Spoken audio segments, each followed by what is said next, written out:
Wifi న్యూస్‌కి స్వాగతం. Cameraman లక్ష్మణ్‌తో పాము సత్యనారాయణ, వైఫై న్యూస్ జగిత్యాల.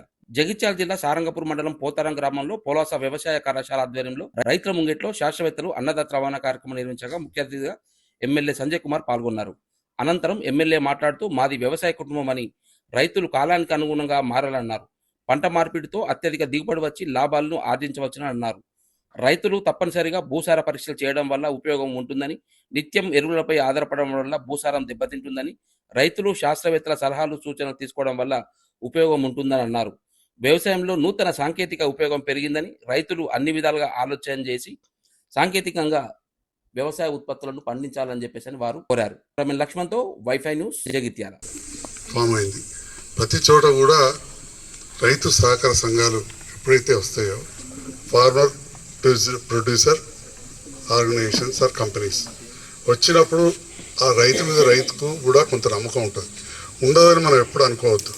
అది మనము ఏ రకంగా క్రియేట్ చేస్తాం. నేను నిన్న మధ్యాహ్నం ఒక గృహప్రవేశానికి కిష్టంపేట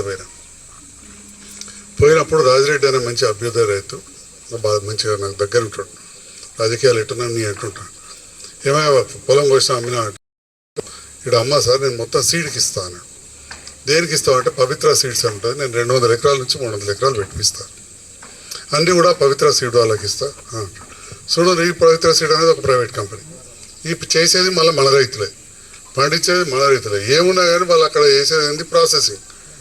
సో ఆ ప్రాసెసింగ్ మన దగ్గర జరగాలని లక్ష్మీపూర్లో పోచారం శ్రీనివాసరెడ్డి గారు వ్యవసాయ శాఖ మంత్రి కవితమ్మ ఉన్నప్పుడు ఫౌండేషన్ ఇచ్చినాం, వచ్చినాయి కడిపించినాం. ఈ లోపల రకరకాల కారణాలు దానికి మెషినరీ తీసేస్తే మొత్తం ఇక్కడ పెట్టించిన, అది ఇక్కడ మాట్లాడేది కాదు. కానీ నా వంతుగా నేను ప్రయత్నం చేస్తున్నా. కానీ ఏదున్నా కానీ ఒకప్పుడు గతంలో ఇంతకుముందు నేను చెప్పినట్టు 20 నెలలు వ్యవసాయం చేసే కుటుంబంగా సీడ్ కోసం పొగపోదురు. అప్పుడు మన వాటిలో మనది చేసి, అప్పుడు నాకు బాగా యాదుకుంది, తోడు కట్టెలు పెట్టి అలా వాటిలో వేసి మీదికెళ్ళి గడ్డి పోసి మొలక పోతున్నారు.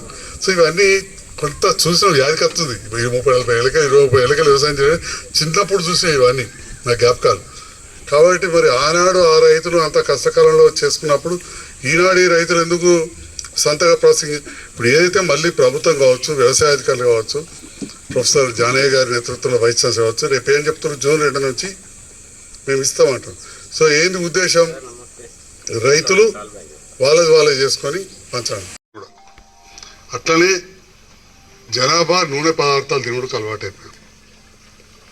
సో ఇప్పుడున్న పరిస్థితులలో నూనెకు గిరాకీ తగ్గడం అనే పరిస్థితి లేదు.